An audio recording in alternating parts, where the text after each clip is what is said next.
My dear students, we just learned about rational numbers now, a little in detail, though briefly. We saw that there are three types of rational numbers. Rational numbers come in three types. They can be integers, they can be fractions, or they can be decimals. And we saw that there are two types of decimals, recurring decimals and terminating decimals. Okay, so since we are talking about recurring and terminating decimals, let's go first to practice set 1.3. Because practice set 1.3 you have already done in your 7th standard. In practice set 24, 7th standard, if you remember chapter 5, there was a question which said in practice set 24, write the following rational numbers in decimal form.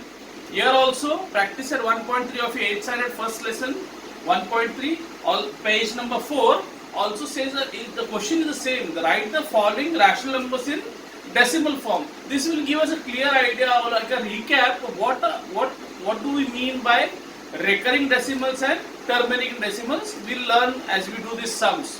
And then we'll go to 1.2, 1.1 and 1.4. A little change in the order just so that you understand better. So I won't be doing exactly the same sums, but maybe one sum I'll try to do from the practice set. The remaining you can do it for homework, but I'll show you how to do similar sums.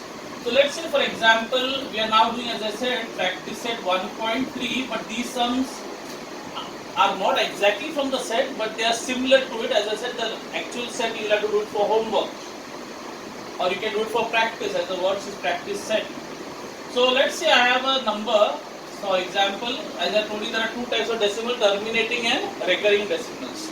So let's say I have got 5 upon 4, the fraction 5 upon 4. Now, what do? I divide 5 by 4. So when I divide 5 by 4, so 4 ones are 4, 1, then I say point, put a 0, 4 twos are 8, 2, I can put a 0, 4 fives are 20 and comes to 0. The remainder is 0. And what is my quotient?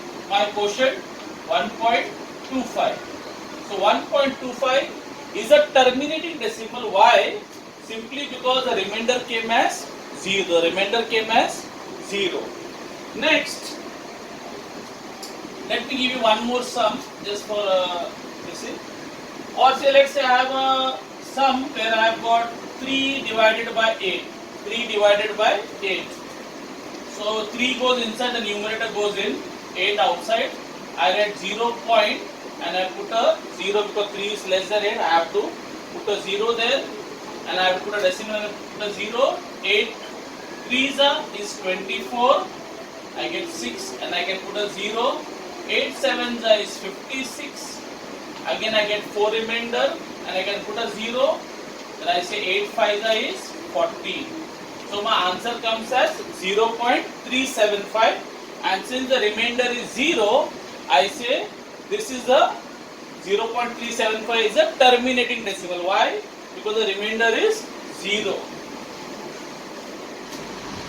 So the answer is 0.375. Now what are these? This I told you are terminating decimals.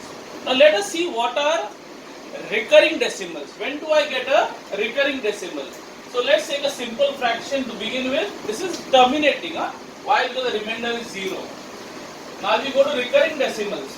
So let's say I have a sum, like for example I have got 2 upon 3. Let's say I divide 2 upon 3. So what do? 2 goes inside and I have 3 out. So I said 0 point. Why? Because 2 is less than 3. Okay.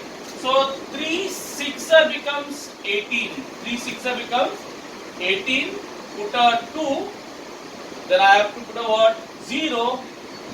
Then 3 6 again becomes 18. 2. Again I put a 0. Again I get 3 6 18. As you can see, again I get a 2. So this will go on and on. 0.6666, that will go on and on. So it's a what decimal? It's a recurring decimal. It's a what decimal? Recurring. Why? Because the digit 6 is getting repeated in the decimal or in the quotient here. when you divide 2 by 3. Now since 6 is getting repeated or it is recurring, we write it as 0.6 and we put a dot up to show that 6 is getting repeated. 6 is getting repeated. So I hope you understood. This is called what you call a recurring decimal. Simply why? Because there the remainder was never came as 0. Then let's say one more sum we do. Let's say I divide 5 by 11. I divide 5 by 11. So let's say one more example. So 5 goes inside, 11 is out. So I put there's a 5 is less than 11, so I put a point 0. Then I say 11 4s are 44, 6. Then I can put a 0. I say 11 5s are 55. I get 5 remainder. Again I can put a 0. So 11 goes in 50. How many times? 11 4s are 44. I get 6. I can put a 0. Again I get 11 5s are 55. Again I get 5. And again I put a 0. Again I get 11 4s are 44. Can you see?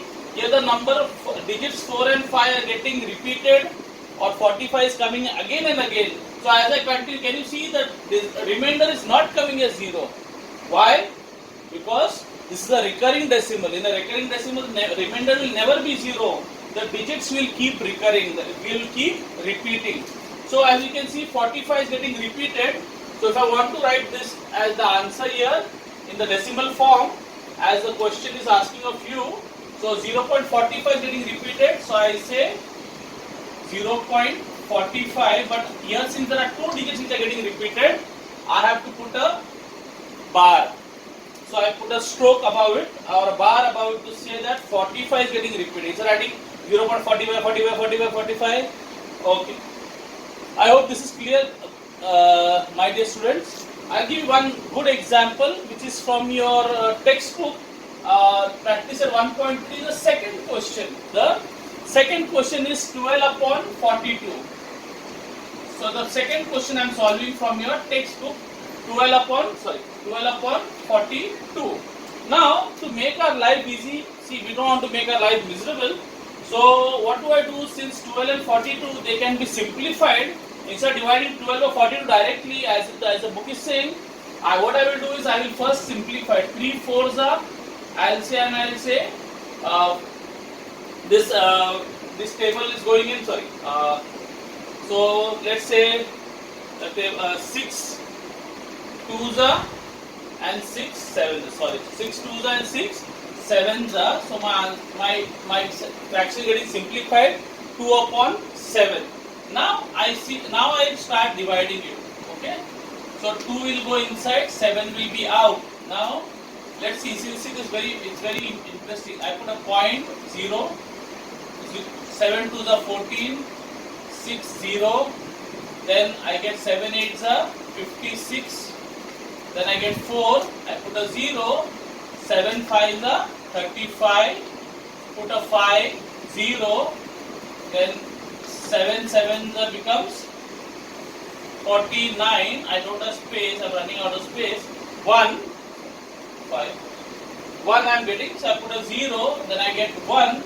So I said 7 7s are 7 1s are 7 3. Again I get a 0. Then I said 7 4s are 28.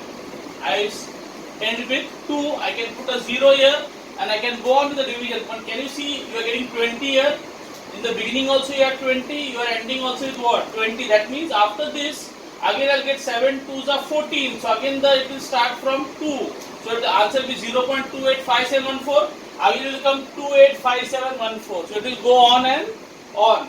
So as you can see, these digits now will repeat. So 285714, 285714. So how will you write the answer? We will say 0.285714 and I put a bar to show that this number will repeat. This number will repeat.